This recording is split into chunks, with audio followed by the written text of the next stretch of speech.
Hey there guys, just as a reminder, if you enjoy this video, please leave me a thumbs up. I would really appreciate it.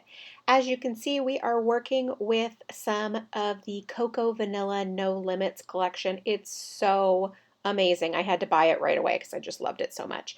Now I am doing a traveler's notebook layout yet again, 4 1/8 by 8 1/8 inches for each side.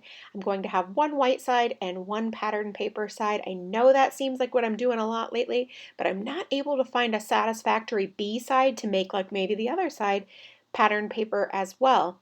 I'm going to adhere my photo to a sheet of vellum.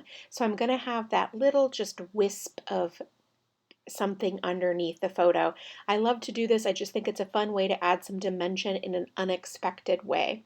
Now this green pattern paper, I am going to make sort of a frame. So, you know, like an Instax photo or like an old Polaroid. So a little bit more at the bottom.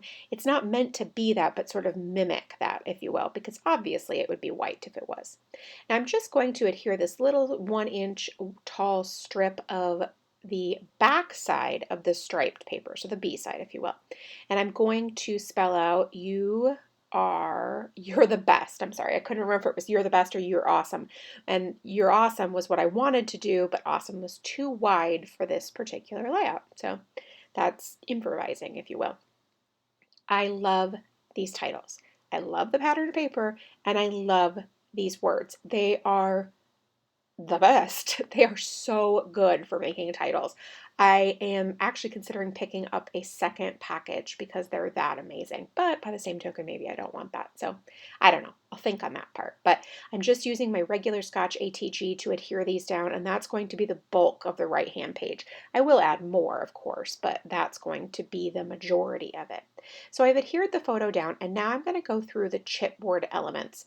I wanted the ephemera, but that hasn't come out for most of the stores that are carrying this collection yet. So I went with the chipboard, which I don't normally do, but there are a lot of fun pieces. So now I'm going to use a little bit more of the yellow, and I'm going to place a circle over here on top of the photo. If you caught that, I did slide it under to see if I liked it better there, but I decided I liked it on top a little bit more. It really sort of stood out better, if you will.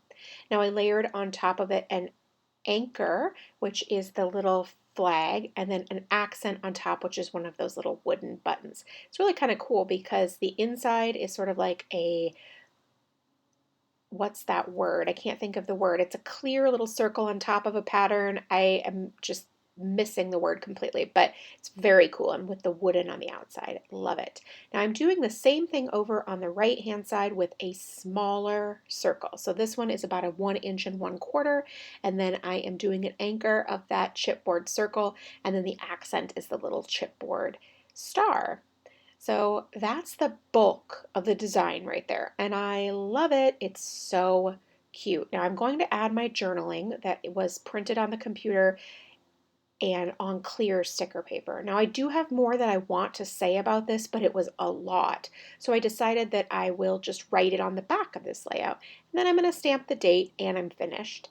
Thanks so much for stopping by and watching. I really do appreciate it. If you have any questions, please leave it in the comments below and I'll do my best to get back to you. Thanks so much and make it a great day.